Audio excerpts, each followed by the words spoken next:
السلام عليكم ورحمة الله وبركاته. الحمد لله رب العالمين والعاقبة للمتقين ولا عدوان إلا على الظالمين والصلاة والسلام الأتمان الأكملان على النبي المبعوث رحمة للعالمين وعلى آله وأصحابه ومن اهتدى بهداه واتبع سنته إلى يوم الدين. أما بعد يلة እሁድ ጁማዳ الثاني 1438 የተለያዩ ጉዳዮችን የምንዳስስበት ፕሮግራማችን ሲሆን ዛሬ በአላህ ፈቃድ የምናነሳው ቤተሰባዊ የሆነ ጉዳይ ነው። በመሰረቱ ይህ ነጥብ ካሁን ቀደም የዛሬ 2 ዓመት አካባቢ ላይ አጠር ባለ መልኩ የተዳሰሰ ቢሆንም ነገር ግን በየጊዜው የሚሰሙ ነገሮች ይህን ጉዳይ ሰፋ አድርጎ መዳሰስ አስፈላጊ እንደሆነ ስለሚያሳዩ ከአንድ በላይ ማግባት በሸሪዓው ለምን ተደነገገ፣ አስፈላጊነቱስ እስከ ምንድነው፣ ጠቀሜታዎቹስ ምንድናቸው የሚሉ ነጥቦች መነሳትና በፍትህ መዳሰስ መቻል አለባቸው። ካሁን ቀደም የዳሰስነው ሁክሙ ምንድነው፣ ከሸሪዓ አንፃር እንዴት ይታያል፣ ይቻላል አይቻልም፣ መስፈርቶቹስ ምንድናቸው የሚለው ላይ ነው ያተኮርነው። ከዚህ ነጥብ ጋር ተያይዘው በተጨማሪ መነሳት ያለባቸው በርካታ ነጥቦች አሉ። በድጋሚ ይሄን ለመዳሰስ ያነሳሳኝ በየጊዜው የምንሰማቸው ከአንድ በላይ ትዳር በመመስረት ምክንያት የሚነሱ ጸቦች፣ ባለ ሌላ አገባ ብቻ በማለት ቤታቸውን ጥለው የሚሄዱ እህቶች መብዛታቸው፣ ይህ ጉዳይ አስፈላጊ እንዳልሆነና ወንዶች የራሳቸውን ጥቅም ለመጠበቅ ብቻ ሲሉ እንደሚያደርጉት የሚያስቡ እህቶች መብዛታቸው፣ እንደዚሁ ደግሞ በርካታ ወንዶች በዚህ ዙሪያ ሲያወሩ ጥንቃቄ የጎደለውን ወሬ እንደሚያወሩና የሚደግፉትም ከስሜታቸው መነሳት የሚነቅፉትም እንደዚሁ ከስሜታቸው መነሳት በመሆኑ በዚህ ዙሪያ ሸሪዓው ምን እንደሚል መታወቅ ይኖርበታል በማለት ሲሆን በዋነኝነት ደግሞ ሰሞኑን በቅርብ ቀን የሰሟቸው አንዳንድ ክስተቶች ናቸው። አንዳንድ ጊዜ ምክሮችን የምናያቸውና የምንሰማቸው ተጨባጮችን መሰረት አድርገን መለገሱ ይበልጥ ጠቃሚ ሊያደርገው ይችላል። ከቀናት በፊት አንዲት እህት ባሏ ክፉኛ እንደደበደባትና በዚህ ዙሪያም አንዳንድ ጥያቄዎችን መጠየቅ ማማከር እንደምትፈልግ መልእክት ደርሶኝ በሰማሁት ነገር በጣም ውስጤ ተከፍቶ ባሏ ላይ ቅር ተሰኝቼ ሳለ ነገር ግን ምንም ከማድረግ በፊት ለሰውየው ቅርብ የሆኑ ጎረቤቶች አሉት፣ ጓደኞች አሉትና ከነሱ ያለውን ነገር መስማት አለብኝ በማለት ከአንዱ ጋር ተገናኝተን ስናወራ ጥፋተኛ እሱ ሳይሆን ባለቤቱ ራሷ እንደሆነች የጠባቸው መነሻም ይሄው ዛሬ የምንዳስሰው ጉዳይ እንደሆነ ጫውቶኛል። ነው በራሷ ጊዜ ሁለተኛ ትዳር እንዲመሰርት ከገፋፋቸውና ከመከረችው በኋላ አልፎ ሁሉ ሰው ከጠቆመችው በኋላ ጎረቤቶቿ ይህ ነገር ጥሩ እንዳልሆነ የወንዶችን ጸባይ እንደሚያበላሽ አላስፈላጊ አካሄድ የሄደች እንደሆነ መክረዋት አቋሟን ከመቀየር ሁሉ አልፋ ልብስ ወደ ውጪ በወጣ ቁጥር ልታገባ ነው የምትሄደው እያለች ትዳራቸው እንደተበጠበጠ መጨረሻ ላይ ክፉኛ የተደበደበች ዕለትም ሌላ ቦታ ለግብዣ እየሄደ ልታገባ ነው የምትሄደው ከቤት አትወጣም ብላ ባሏን በመያዟ ምክንያት እንደተደበደበች በዚህ ሰዓትም ጩኸት የሰሙ መጀመሪያም የሷን አቋም እንድትቀይር ያደረጉ እህቶቿ ዱላና ስለት ይዘው መተው ባሏን ለመደብደብ ለማስፈራራት እንደሞከሩ ጭምር ከቅርብ ያለው ሰው አጫውቶኛል። እዚህ ጋር ባሏ ያደረገው ሁሉ ትክክል ነው ባንልም እህቶች የሄዱት አካሄድ ከሸሪዓው ጋር የሚጋጭ አካሄድ ነው። ትዳራቸው እዚህ እንዲደርስም በባሏ እጅ ክፉኛ እንድትደበደብም ሰበብ የሆነው የእህቶች አካሄድ ነው። በአንደኛ ደረጃ በባልና ሚስት መሃል በዚህ መልኩ ጣልቃ መግባት ተገቢ አይደለም። በሁለተኛ ደረጃ ከአንድ በላይ ማግባት ሴት ልጅ ላትፈልገው ትችላለች፣ ነገር ግን ሸሪዓዊ ሁክም ነው። አላህ የፈቀደው ረሱላችን አለይሂ ሰላቱ ወሰላም የፈቀዱት ነብዩ ያደረጉት ሱሐቦች ያደረጉት እስካለንበት ጊዜ ድረስ ሙስሊም ወንዶች የሚያደርጉት ነገር ነው። አንዲት ሴት ይህን ነገር መጥላቷ አሁን የጠቀስናቸው አይነት ቤተሰባዊ ችግሮች እንዲከሰቱ ሰበብ ሊሆን አይገባም። በዚህ ዙሪያ ስናወራም ይሁን ስንፈርድ አስተያየት ስንሰጥ አላህን ልንፈራ ይገባናል። የተጋጨን ያለው ከአላህ እንደሆነ ልናቅ ይገባናል። እነሆ በየጊዜው እስላምን የሚወርፉ እስላምን የሚያጣጥሉና ለማጠልሸት የሚሞክሩ እጅግ በጣም ብዙ ሰዎች አሉ።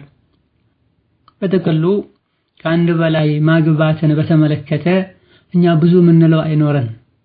ቁርአን ላይ የተቋጨ ጉዳይ ነው። በረሱሉ አለይሂ ሰላቱ ወሰላም ሐዲስ ያለቀ ጉዳይ ነው። ኢነማ በዚህ ዙሪያ የተሳሳተ አመለካከት ያላቸው ሰዎች አመለካከታቸውን ሊያስተካክሉ ይገባል። በቅናት መንፈስ ለዚህ ነገር መጥፎ አመለካከት ያላቸው እህቶችም ስሜታቸውን ከመከተል ሊቆጠቡ ይገባል። ለምን እንደተደነገገ ልብ ሊሉና ጠቀሜታዎቹንም ሊያስተውሏቸው ይገባል ነው ምንል እንጂ የኛ መናገር የሚነቅፉ ሰዎች መንቀፍ ህጉን አይሽረውም። በጥቅሉ ከአንድ በላይ ማግባትን የሚቃወሙና ትክክል እንዳልሆነ ተገቢ እንዳልሆነ ለማሳየት የሚሞክሩ ሰዎችን በአራት ልንከፍላቸው እንችላለን። በአንደኛ ደረጃ የእስልምና ጠላት የሆኑ እስልምና ለሰው ልጆች የማይበጅ ሃይማኖት እንደሆነ ለማሳየት የሚሞክር ሰው ነው። እነሆ ከአንድ በላይ ማግባት በርካታ ጥቅሞች እንዳሉት ያውቃል። ሙስሊሞች እንዲጠቀሙ አይፈልግም። ባገኘው አጋጣሚ ሙስሊሞችን ማዳከም ነው የሚመኝ። ከአንድ በላይ ሙስሊሞች ያገቡ እንደሆነ ሙስሊሞች ቁጥራቸው ይበዛል። ጠላቶቻቸው ላይ የበላይነትን ሊያገኙ ከሚችሉበት ሰበብ አንዱ ሊሆን ይችላል። ይሄን የተረዱ የእስላም ጠላቶች ሙስሊሞችን የቤተሰብ ምጣኔ ያሉ ትምህርት እየሰጡ ቁጥራቸውን ለማሳነስ ሲሞክሩ፣ በሌላ በኩል ደግሞ እኛ በቁጥር መብለጥ መቻል አለብን ብለው በየቤተ አምልኮው ሲሰብኩ ይታያል። ሙስሊሞችን ግን ከአንድ በላይ እንዳያገቡ፣ ሙስሊም ሴቶች በጊዜ እንዳያገቡ፣ የተጋቡ እንደሆነም የሙስሊሙ ቤተሰብ በትዳሩ ሰላም እንዳያገኝ የሚያደርጉ ነገሮችን በሚዲያቸው መርዛቸውን ሲለቁ ይታያል። በዚህ መልኩ እቅዳቸው ከተሳካ በቁጥር በዝተው በየሀገሩ እኛንን በቁጥር ብዙዎች በማለት አላዋቂውን ማህበረሰብ ማታለልና ባስተሳሰቡ መጫወት ነው የሚፈልጉት። ይህንኑ ያልተረዱ በርካታ ሙስሊሞች የእነሱን ጥሪ በመስማት በጣም አራርቀው የሚወልዱ የተወሰነ ከወለዱ በኋላ መውለድ አያስፈልገኝም ብለው የተለያዩ እርምጃዎችን የሚወስዱ አሉ። ሙስሊሟ ሴትም በዚሁ ተታላ ትዳር ውስጥ መግባት የምትችልበት ሁኔታ ላይ እድሜ ላይ ከመኖሯ ጋር በል መግባቱ ግዴታ ነው ሁሉ የሚያስበል አስቸጋሪ ወቅትና ቦታ ላይ ከመገኘቷ ጋር ትዳር ከማድረግ ወደ ኋላ ትላለች። ለማንደኛ ደረጃ ከአንድ በላይ ማግባትን የሚቃወሙ ተገቢ እንዳልሆነ ሴትን እንደሚበደል የሚናገሩ ሰዎች የእስላም ጠላቶች ነው ሊሆኑ የሚችሉት። ይህ ካልሆነ ደግሞ በሁለተኛ ደረጃ ይህን ሊቃወም የሚችለው ጃሂል የሆነ ሰው ሰዎች ሲሉ ሰምቶ እንደ በቀቀን የሚያስተጋባ ሰው። እነሆ ባለንበት ጊዜ ከመቼውም በላይ ጅህልና ተስፋፍቷል። መናገር የቻለ ሁሉ መሰረታዊ የሚባሉ ትልልቅ የዲን ጉዳዮችን ያነሱ አላህን ሳይፈሩ ያወራሉ። ስለ ብዙ ነገር ሊያውቁ ይችላሉ፣ ስለ ዲን ግን ምንም የሚያውቁት ነገር የላቸውም። ከመሆኑም ጋር ዑለሞች ሁሉ ከማውራት የሚታቀቡበት ጉዳይ ላይ ምላሳቸውን ሲያስረዝሙ ይታያል። በመሆኑም ጅህልና ያለበት ሰው ደረጃውን ሊያቅ የማያውቀውን ነገር ከማውራት ሊቆጠብ ይገባል። ቁርአንና ሐዲስ በዚህ ዙሪያ ምን ብለዋል፣ ዑለሞች ምን ብለዋል ልንል ይገባናል። እንደዚሁ ከስሜታችን ጋር የሄደውን ሁሉ ልናስተጋባ፣ ከስሜታችን ጋር ያልሄደውና ያልፈለግነውን በሙሉ ጥሩ አይደለም ያለን ልናወራ አይገባም። አይሁዶች በሄዱበት መንገድ የሄደን እንደሆነ ገደል እንደምንገባ ነብያችን አለይሂ ሰላቱ ወሰላም ነግረውናል። ከዛም በጅህልና ይህን ነጥብ የሚያጣጥሉ ሰዎች ሊኖሩ ይችላሉ። ጃሂል የማይለውና የማያደርገው ነገር የለም።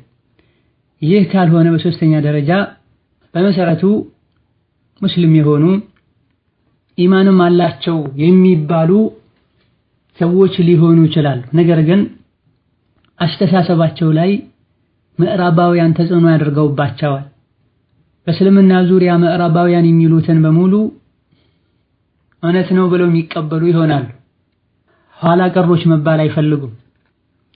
ብዙ በእስልምና የተደነገጉና የተፈቀዱ ነገሮችን የኋላ ቀርነት ምልክት አድርገው ስለሚወስዱ ዲናችን ኋላ ቀር እንዲባል፣ ሙስሊሞች ኋላ ቀሮች እንዲባሉ የሚያደርግን ነገር ለምን እናደርጋለን እያሉ በዚህ መልኩ ከአንድ በላይ ማግባትንም ይሁን ሌሎችን ተመሳሳይ ነጥቦችን አቅልለው ሲመለከቱ ይታያል።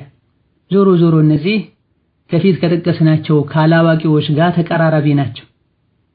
በርካታ የዲን መሰረታዊ ጉዳዮችን ከዘመኑ ከሰዎች ጋር ለመሄድ ብለው ይተዋሉ።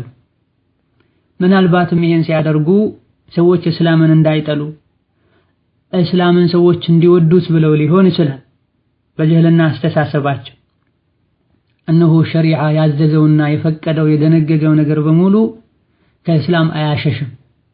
አቅል ያለው ሰው ሆን ብሎ ካየው የእስልምናን ሙሉነት ይበልጥ ግልጽ ያደርጋል። እስልምና እንዲወደድና እንዲከበር ያደርጋል። የሰዎች አስተሳሰብ ተበላሸ ብለን እኛም ዲንን ወደነሱ ስሜት ለመውሰድ ልንሞክርና ልንጥር አይገባን። ዲኑ ይሄን ይመስላል። እስልምና ላይ ምንም አይነት ስህተትና ጉድለት የለም። ችግሩና ጉድለቱ ያለው እኛ አቅል ላይ ነው፣ አስተሳሰባችን አመለካከታችን ላይ ነው ልንል ይገባል። አላህ የደነገገውና ረሱል አለይሂ ሰላቱ ወሰላም የፈቀዱት ያደረጉትን ነገር የዲን አካል ነው ያሉትን ነገር ሰዎችን ከእስልምና ያሸሻል፣ እስልምናን ዝቅ አድርገው እንዲመለከቱ ያደርጋል ያለን እንደሆነ ትልቅ ስህተትን ተሳስተናል። ለአላህ አስተያየት እያቀረብን ነው። የአላህ ድንጋጌ ልክ አይደለምም ያለን ነው። በአራተኛ ደረጃ ከአንድ በላይ ማግባትን ሊጠሉ ሊተቹ የሚችሉት ራስ ወዳድነት ያጠቃቸው እህቶች ናቸው። ባሌ ከኔ ውጪ ማንንም ሊቀርብ የትኛውም ሴት ልትጠጋውና በሱ ጥላ ስር ልትሆን አይገባም ብለው የሚያምኑ እህቶች አሉ። ይህ ራስ ወዳድነትና ለሌሎች አለማዘን፣ የሌሎችን ችግር መዘንጋትና መርሳትን። ዲናችን የመተዛዘን፣ የመደጋገፍ፣ የመረዳዳት ሃይማኖት ነው። ጎረቤቱ ተርቦ ያደረ ጠግቦ በልቶ የሚያደርሰው አላመነም የሚል ዲን ነው። አንዲት በአላህና በመጨረሻው ቀን የምታምን ሴት አንድን ወንድ የሷ ብቻ ማድረግ ስለምትፈልግ ከአንድ በላይ ማግባት አስፈላጊ አይደለም፣ መደንገግ አልነበረበትም፣ ጥሩ አይደለም፣ ወንዶች ለራሳቸው ሲሉ ነው የሚያደርጉት ያለች ልትወርፍ አይገባም። እነሆ እሷ ተዳራታ የተቸገረች ባለች እህት ቦታ ላይ ብትሆን ይሄን አትልም። ሁለተኛ፣ ሶስተኛ፣ አራተኛ እንኳን ሆኜ ተዳር ባገኘው በላ መመኘቷ አይቀርም። ለራሳችን የምንወደውን መልካምን ነገር ለሙእሚን ወገናችን እስካልወደደን ድረስ ትክክለኛውን ኢማን እንዳላመንን ነቢያችን አለይሂ ሰላቱ ወሰላም ነግረውናል። በመሆኑም ራስ ወዳድነትን እኔ ብቻ ይመቸኝ ሌላው የራሱ ጉዳይ ማለትን ልንተው ይገባናል። አስተሳሰባችንን ሰፋ ልናደርገውና ከዙሪያችን ያለውን ሁኔታ ሙስሊሞች ላይ ያንዣበበ ያለውን አደጋ ልብ ልንል ይገባናል። እነሆ በጥቅሉ ከአንድ በላይ ማግባትን ሊያጣጥሉ አልፎ ሁሉ ይህ ህግ ተገቢ አይደለም ብለው በግልጽ ሊቃወሙ የሚችሉት እነዚህ አራት አይነት ሰዎች ናቸው። የእስላም ጠላት የሆኑ ካፊሮች፣ ዲንን የማያውቁ ጃሂሎች፣ በመሰረቱ ዲን ያላቸው በከፊልም የሚያውቁ ነገር ግን እንዲህ አይነት ነገሮች እስላምን ኋላ ቀር ያስብላሉ ብለው የሚያስቡ ከጃሂሎች ጋር በሰፊው የሚቀራረቡ ሰዎች፣ በአራተኛ ደረጃ ከልክ በላይ ራስ ወዳድ የሆኑ የሌሎች ጉዳይ ማያስጨንቃቸው እህቶች ናቸው።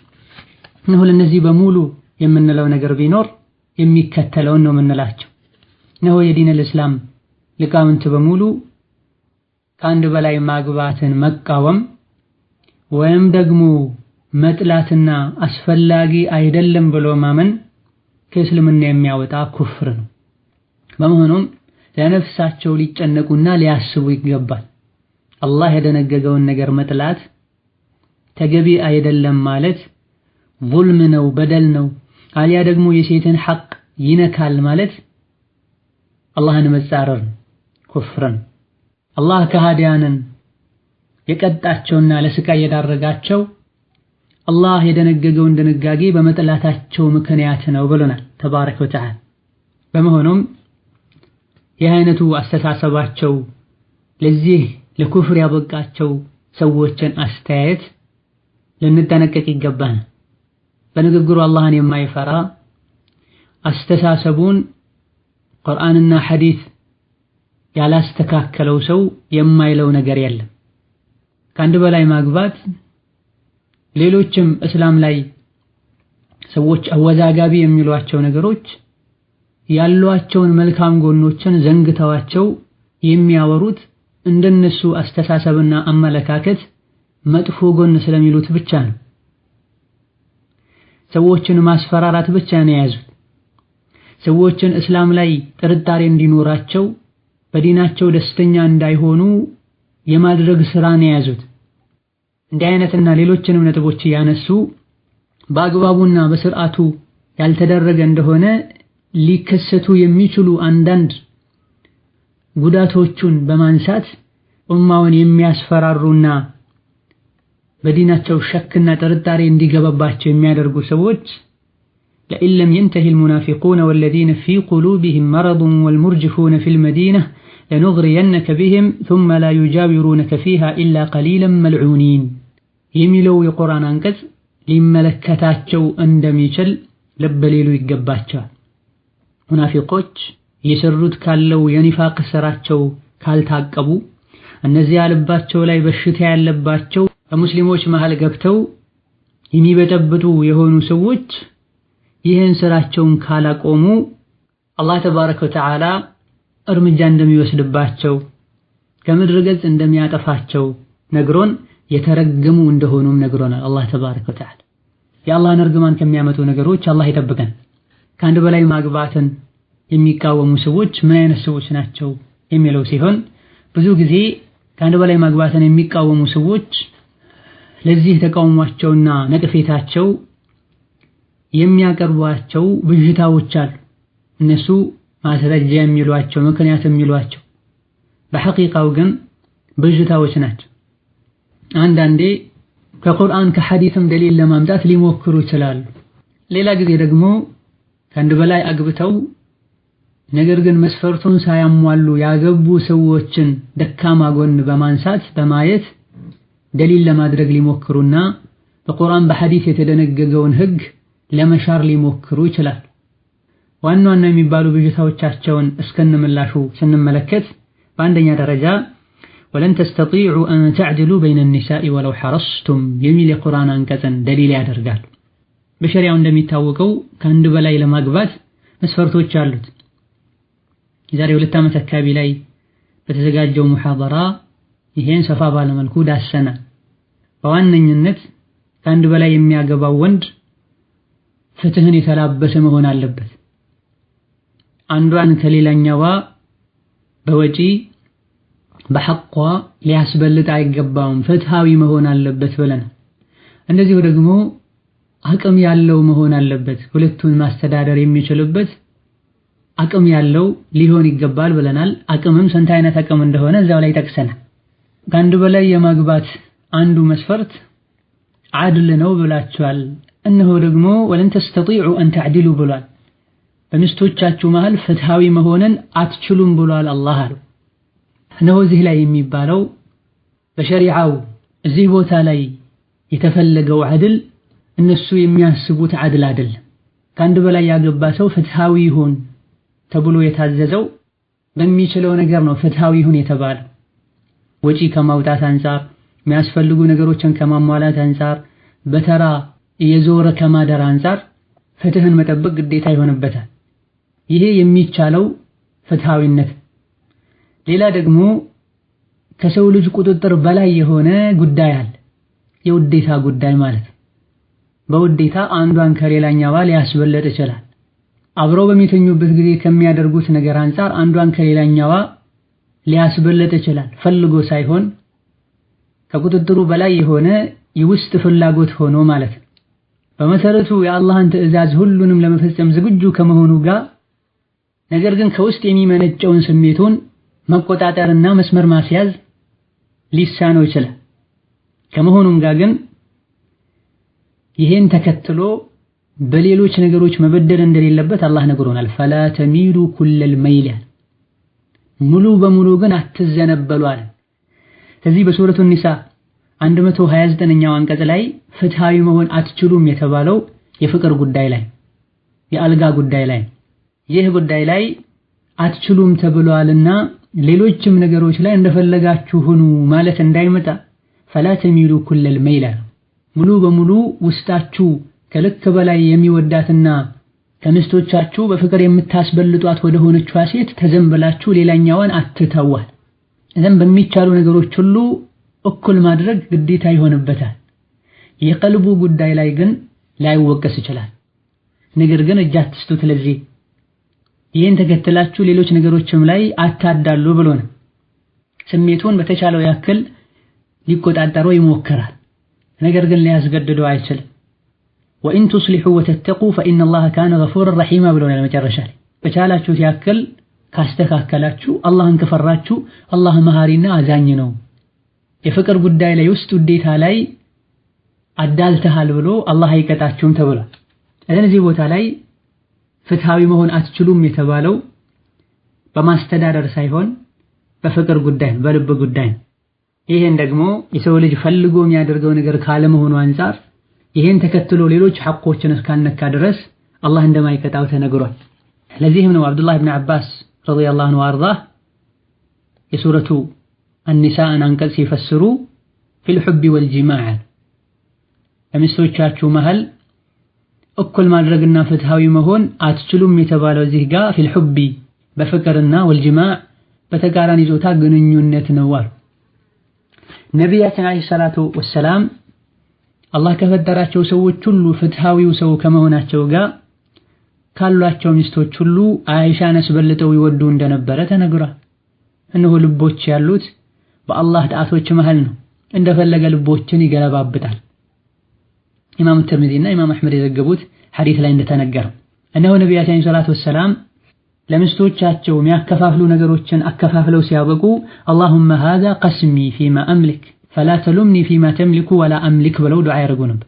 ጌታዬ ሆይ ይህ የኔ አከፋፈል ነው፣ በምችለው ያክል አንተ በምትችለውና እኔ በማልችለው ነገር አትውቀሰኝ ጌታዬ ይሉ ነበር።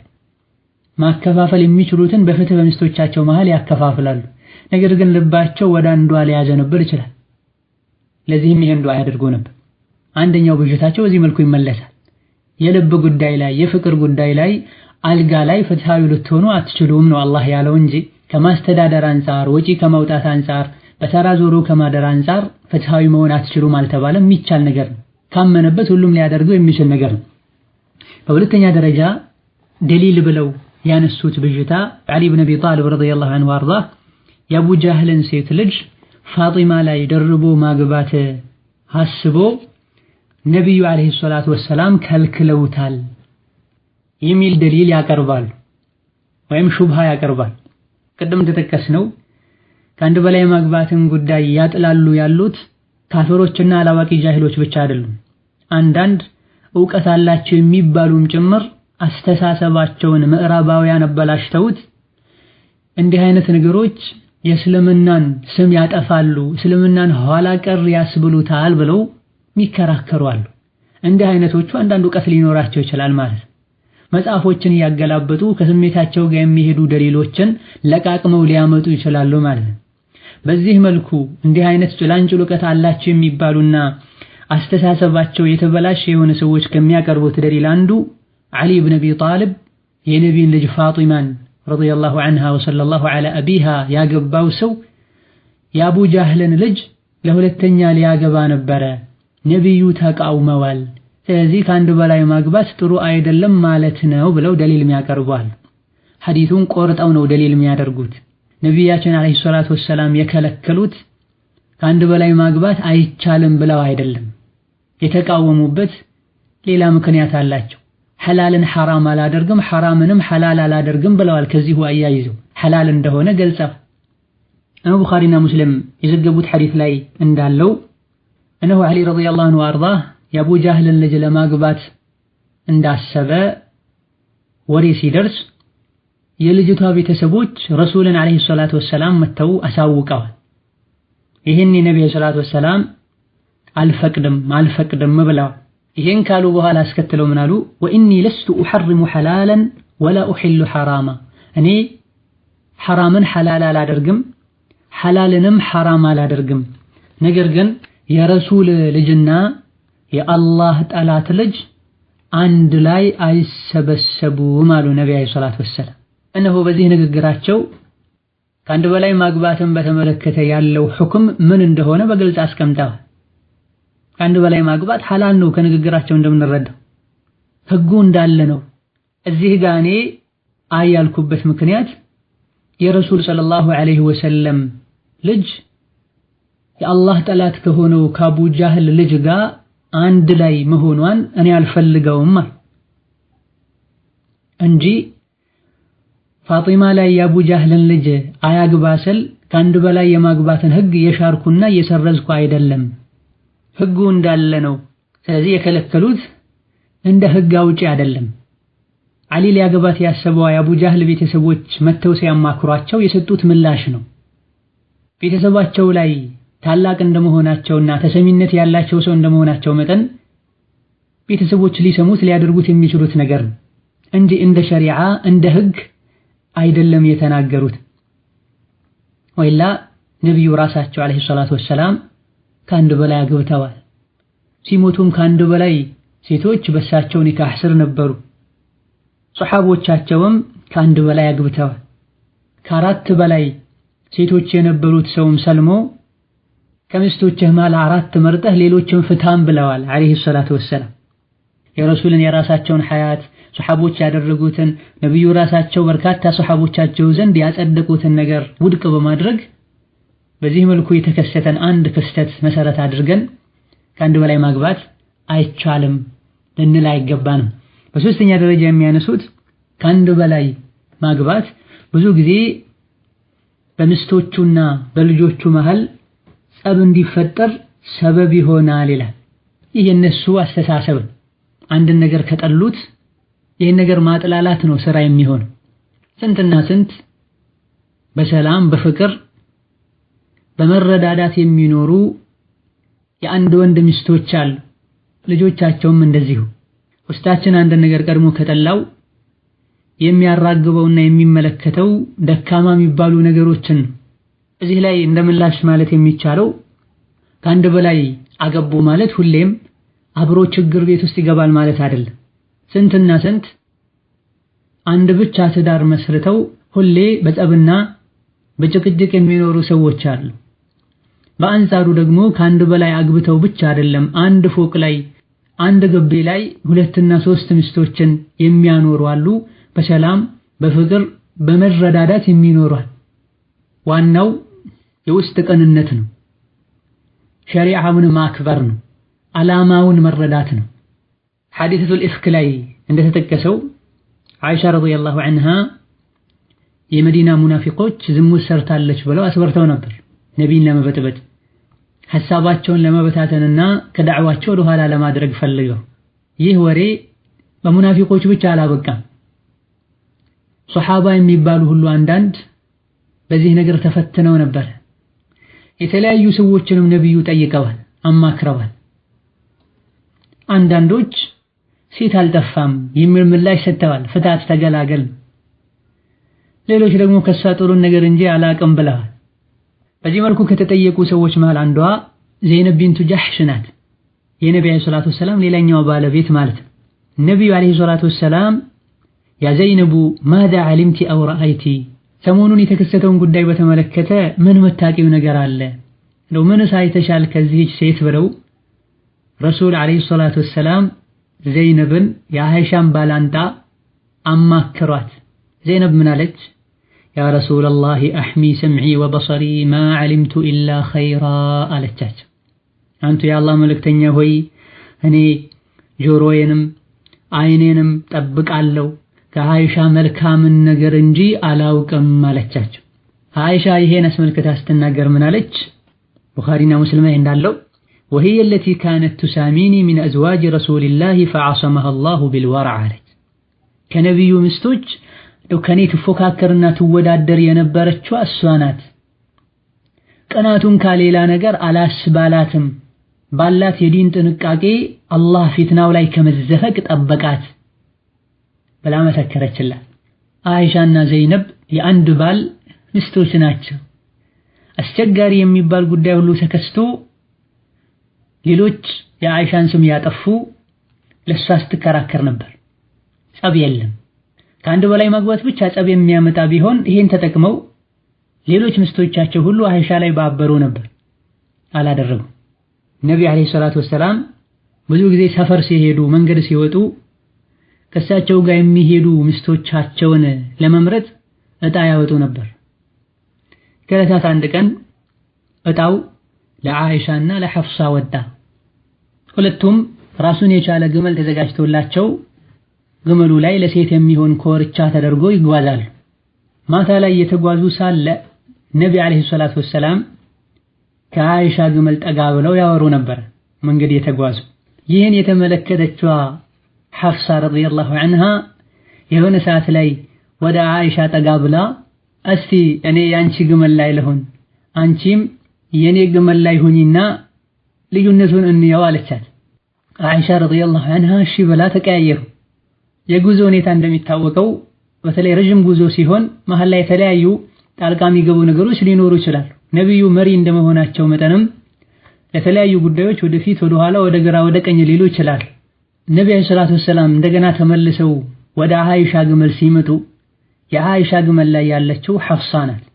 ከሐፍሳ ጋር አብረው መጓዝና መጫወትን ጀመሩ። ነብዩ አለይሂ ሰላቱ ወሰለም የተወሰነ ተጉዘው ሲያርፉ አይሻ ረዲየላሁ ዐንሃ በሳሮች መሃል እየሄደች ያ ረቢ ሰልጥ ዐለየ አቅረበን ወሐየተን ተልደጉኒ ረሱሉከ ወላ አስተጢዑ አን አቁለ ለሁ ሸይአን እያለች በቅናት መንፈስ ይሄን ዱዓና የንግግር ትናገር ጀመረች። በተረፈ ምንም ያደረገችው ነገር የለም፣ ምንም ያለችው ነገር የለም።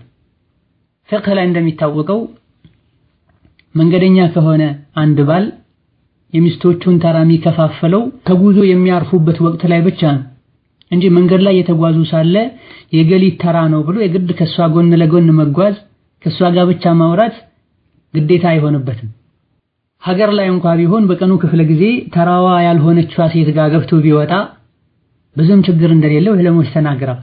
ለዛ ሐፍሳ ረዲየላሁ ዐንሃ ሒላን ተጠቅማ ከነብዩ ጋር አለይሂ ሰላቱ ወሰላም መጫወት ፈልጋ አይሻን ከግመሉ አስወረደቻት። የሷ ግመል ላይ ሆነች። ነብዩ ሰለላሁ ዐለይሂ ወሰለም መጥተው ከሷ ጋር ተጫወቱ።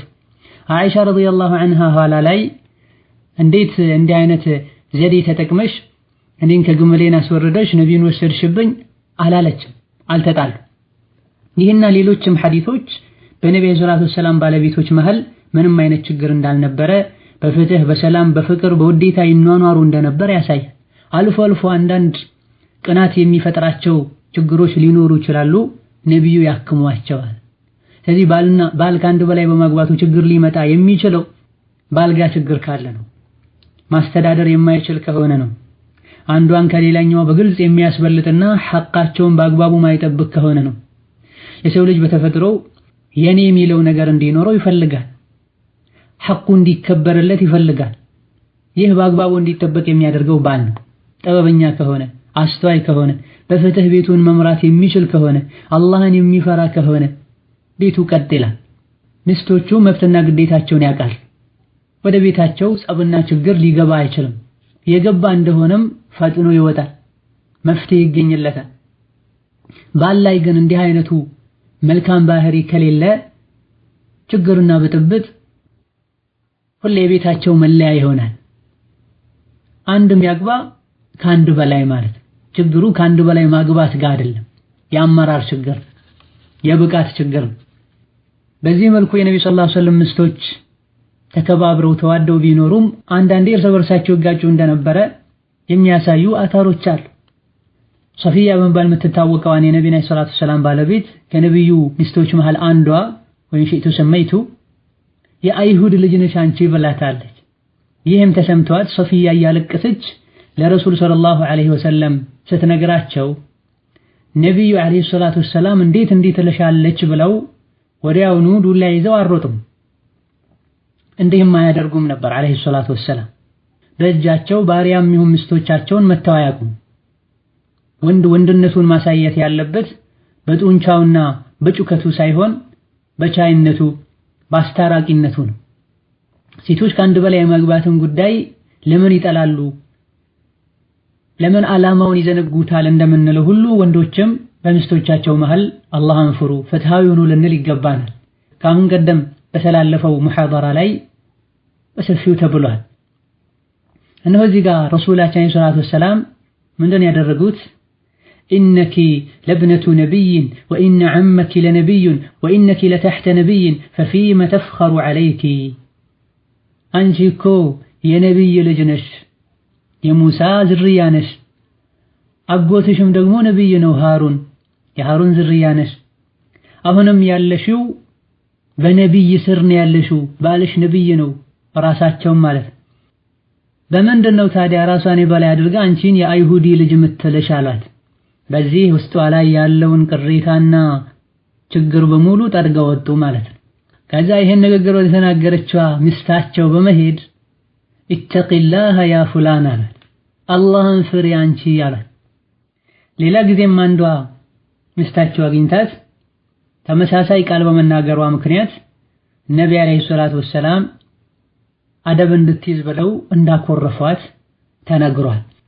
እዘን ከአንድ በላይ ማግባቱ ከተለያዩ ሚስቶች ልጅ መውለዱ አይደለም የጸቡ ሰበብ። ቤቱ ላይ ፍትህና ዓድል መኖር አለመኖሩ፣ በሸሪዓ መመራት አለመመራታቸው። በዚህ መልኩ የሚከሰቱ ችግሮችን በሸሪዓው መንገድ መሰረት ካከማቸው ባል ይታከማሉ፣ መፍትሄ ይገኝላቸዋል።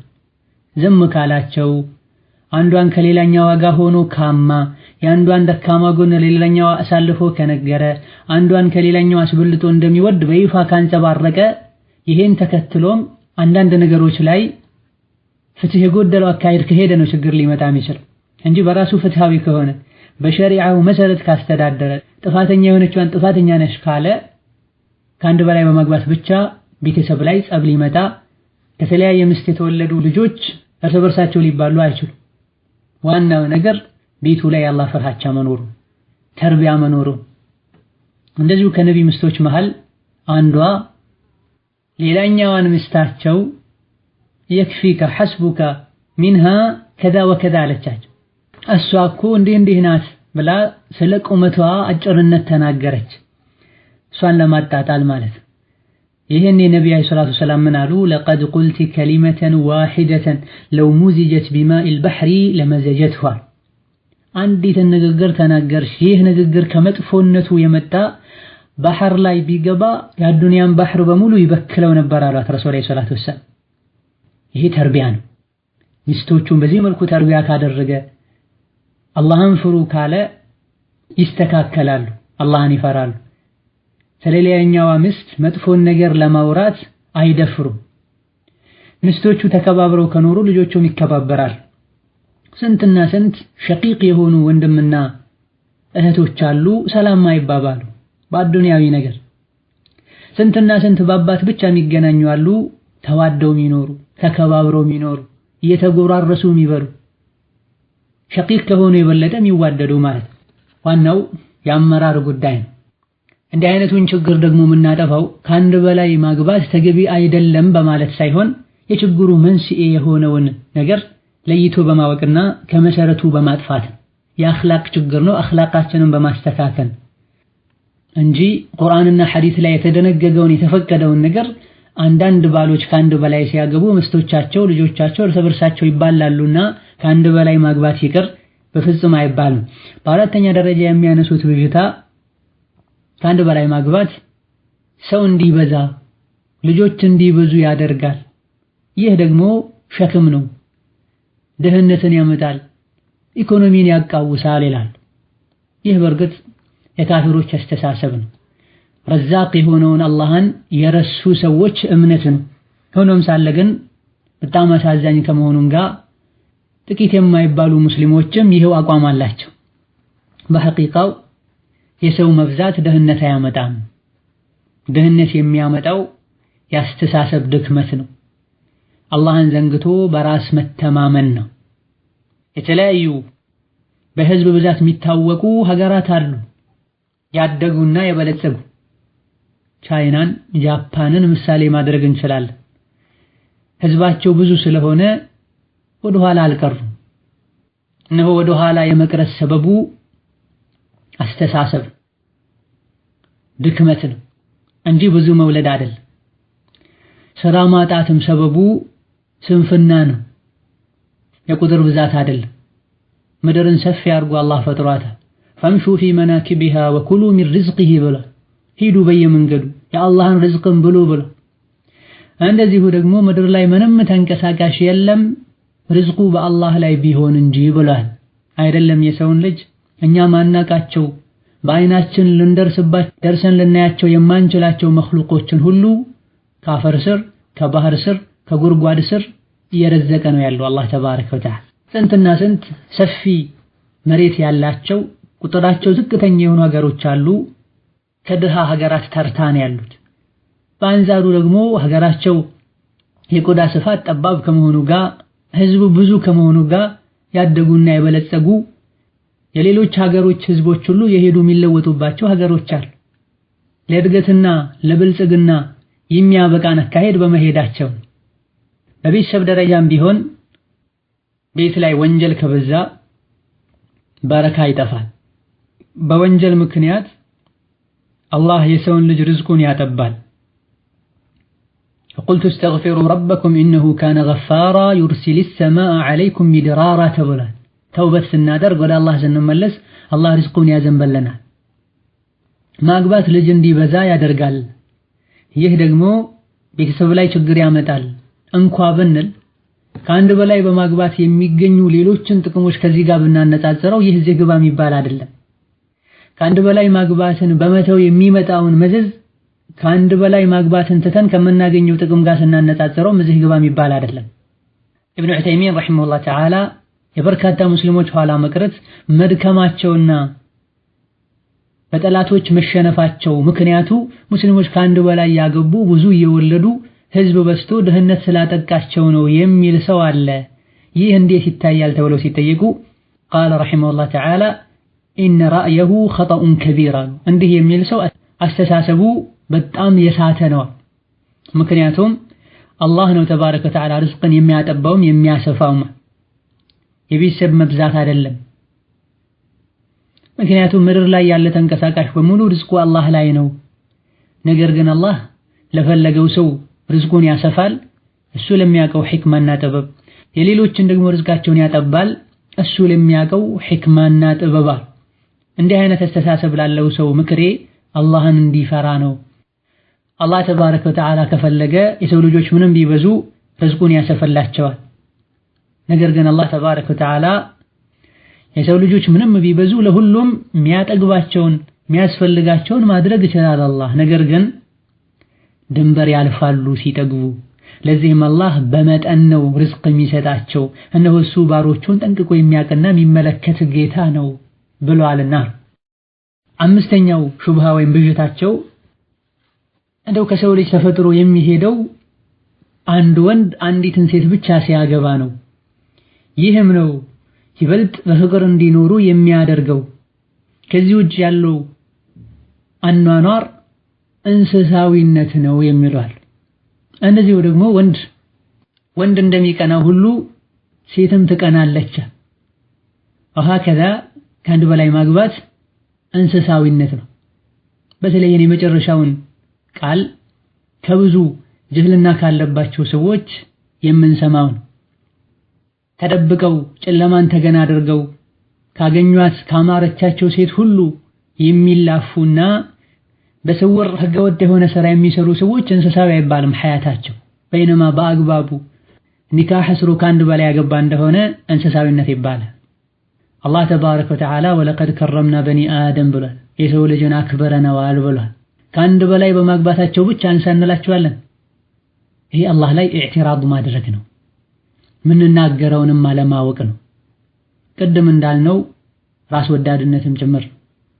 እኛ ምንጠላውን ነገር ያደረገ ሁሉ እንስሳ ልንለው አይገባም። ያን እንደሆነም እንስሳው እኛ ነን ማሰብ ባለመቻላችን።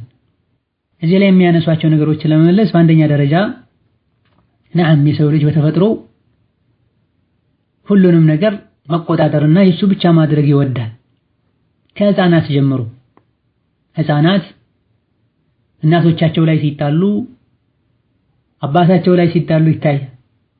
የሚገዛውን መጫወቻ በሙሉ የኔ ነው ብሎ ሰብስቦ ታላቁ ሲወስድ ታያላችሁ። በዚህም ከታናናሾቹ ጋር ጸብ ሲፈጥር ይታያል።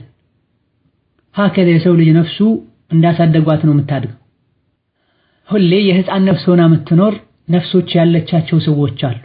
አካላቸው ቢያድግም አስተሳሰባቸው የማያድግ ያዩትና ያማራቸውን ነገር በሙሉ ለራሳቸው ብቻ ማድረግ የሚፈልጉ፣ ለራሳቸው ብቻ መብላት፣ ለራሳቸው ብቻ መልበስ፣ ለራሳቸው ብቻ ደልቷቸው ተዝናንተው መኖር የሚፈልጉ ሌሎች ያለባቸው ችግር ማያስጨንቃቸው ብዙ ሰዎች አሉ። ሙስሊም እህቷ ምናልባት ሳታገባ እድሜዋ ገፍቶ ያለ ትዳር ስትኖር፣ አልያ ደግሞ አግብታ ባሏ ሞቶባት ያለ ትዳር ስትኖር፣ ምናልባትም ያልሆነ ባል ገጥሟት ተጣልታ ተፋታ ያለ ትዳር ስትኖር፣ ሙስሊም እህቷ ላይ የሚፈጠረው ጫናና የውስጥ ችግር ማያሳስባት እህት ይህን ልትል ትችላለች። እንዲህ አይነቱ አስተሳሰብ የውስጥ ብስለት አለመኖርን ነው የሚያሳየው። ሁሉ ነገር የኔ ነው ማለት የሰው ልጅ ተፈጥሯዊ ባህሪ ሊሆን ይችላል። ነገር ግን እንደ ሁኔታው ሊበዛና ሊያንስ ይችላል። ወላጆች ልጆቻቸውን በፍትህ ካስተዳደሩ፣ ሁሉንም በአንድ አይን ካዩ፣ ለአንዱ ያደረጉትን ለሌላውም ካደረጉ ይህ አይነቱ ችግር ከልጆች መንፈስ ቀስ ያለ ይወጣል፣ ይስተካከላል። ወላጆች ግን ይህ ነገር እንዲባባስ የሚያደርጉ ከሆነ ከልጆች አብሯቸው ያድጋል። ወሃከዛ ትዳር ዓለምም ላይ ይሄን ነው የምንለው። ለዚህ ተፈጥሯዊ ባህሪ እስልምና መፍትሄ አበጅቶለታል። ነው በባል እጅ ነው ያለው። ቅድም እንደተባለው ባል ከሚስቶቹ ጋር በፍትህ ከተኗኗረ ይህ ስሜት ከሚስቶቹ ልብ ውስጥ ይጠፋል።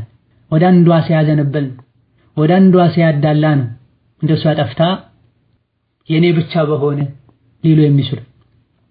አንዳንድ ባሎች በሚያሳዩት ፍትህ የጎደለው አካሄድ ባሌ ሌላ ከማግባቱ በፊት ከፈን ለብሶ ቀብር ቢገባ ይሻለኛል የሚሉ እህቶች አሉ። ባሌ ማግባቱን የሰማው ዕለት ታንቄ ሞታለሁ የሚሉ አሉ። የት ነሽ ብላችሁ አትፈልጉኝ፣ ውሃ ውስጥ ገባለሁ፣ መኪና ጎማ ስር ሄጄ ተኛለሁ የሚሉ አሉ። አስተሳሰባችን የት እንደደረሰ፣ ምን እንደነካን፣ የማን ኡመት እንደሆነን፣ ምንን እየተከተለን እንዳለን የዘነጋን ይመስላል ሐላችን ሲታይ። በምን መልኩ ነው የሚያስተዳድረኝ፣ እሱ በማግባቱ ምን ይጎድልብኛል፣ ምን እጠቀማለሁ የሚለውን ሳያዩት ማግባቱን ብቻ እንደሰሙ አሁን ያልናቸው አይነት እርምጃዎችን ለመውሰድ የተዘጋጁ አሉ። ሜዳ ላይ ወጥቼ ጮሃለሁ፣ የአካባቢ ሰው በሙሉ ይመጣል፣ ይሄኔ ይዋረዳል፣ ልጁን ወስጄ መኪና ላይ ጥለዋለሁ፣ ንብረቱንም ልጆቹንም አንድ ላይ ከውጭ ዘግቼ ቤቱን አቃጥላለሁ የሚሉ አሉ። በይነማ ሶላት የሚሰግዱ ናቸው፣ ሰኞና ሐሙስ የሚጾሙ ናቸው። ቅናት ሊኖር ይችላል። በቅናት መንፈስ የሚደረጉ አንዳንድ ነገሮችን አላህ ይቅር ሊል ይችላል። እዚህ ደረጃ ግን ሊደርስ አይገባም ገና ሳያደርግ። ይሄ ለወንጀል ማሰብና መዘጋጀት ነው። ተደርጎን ከባሏ ሲበድላት ብታይ እንደ አይነቱን አካሄድ አይደለም ልትሄድ የሚገባው። አቅል የሆነ አካሄድ ልትሄድ ይገባል። ይህ ችግሩን ያባብሰዋል እንጂ መፍትሄ ሊያመጣ አይችልም። የሰው ልጅ በባህሪው ዱንያን አይጠግብም። የሰው ልጅ የሚሞላለት አፈር ውስጥ ሲገባ ብቻ እንደሆነ ነብይ ተናግረዋል። لو كان لابن آدم واديان من مال لابتغى واديا ثالثا ولا يملأ جوف ابن آدم إلا التراب بلا النبي عليه الصلاة والسلام بخارينا مسلم كأنس بزقبوت حديث የሰው ልጅ ሁለት ሸለቆ የሚሞላ ንብረት ቢኖረው ሶስተኛ ይመኝ ነበር።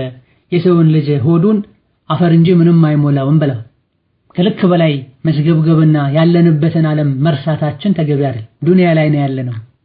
ሁሉንም ነገር ነገ ጥለነው እንሄዳለን። ለአኺራችን የሚጠቅመንን ስራ ልንሰራ ይገባናል። አላህ ዘንድ ተባረከ ወተዓላ ከምኮራበት ስራዬ አንዱ ትዳራታ የተቸገረች እህቴን ባሌን አሳምኜ ድሬያለሁ ብትል አንዲት እህት በዱንያም በአኺራ ትጠቀማለች። ባሌን ማንም ሊነካው አይገባም እኔ ብቻ ሊሆን ይገባል ብላ ያለችው ባል እማ ነገ ሞት ለይቶ ይወስደዋል አልያ ደግሞ አስቀድሞ እሷን ይወስዳታል። ቤቱ ባዶውን ይቀራል። አልያ ደግሞ ሌላ ሴት መታ ትገበበታለች። እሷ ከሰራችው ስራ ጋር አኺራ ሄዳለች።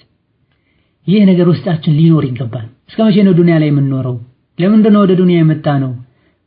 በንብረት በውበት በልጅ ብዛት ልንፎካከር አይደለም የመጣ ነው። ወደ አላህ የሚያቃርበን ነገር ሁሉ የቻልነውን ያክል ልንሰራ፣ ከአላህ የሚያርቀንና ከአላህ የሚያቃየመን ነገር በሙሉ ልንርቅና ልንጠነቀቅ ይገባል። አዱንያ ላይ ባሉ ጠፊ ነገሮች እየተወዳደረን እየተፎካከረን ልባችን ሊደርቅ አይገባም። የተፈጠረለትን ዓላማ ያወቀ ሰው ዱንያ ላይ የሚኖረው በአካሉ ብቻ ነው። ነፍሱ ያለው ምኞቱ ያለው አኺራ ላይ ነው። ዱንያ ላይ የሰራነውን ሁሉ ጥለነው እንሄዳለን። ቤቱ፣ ወርቁ፣ መኪናው፣ ሁሉም ነገር ይቀራል። ከኛ ጋር የሚሄደው ንጹህ ልባችን የሰራነው ስራ ነው። ይሄን ስንዘነጋ አህዋላችን ይበላሻል። ለአኺራችን የሚጠቅመንና የሚጎዳንን ለይተን ማወቅ ሁሉ እስከሚሳነን ድረስ እንዲህ አይነቱ ራስ ወዳድነትና ራስ ብቻ የመጨነቅ ባህሪ ከውስጣችን እንዲጠፋ ሸሪዓችን መክሮናል።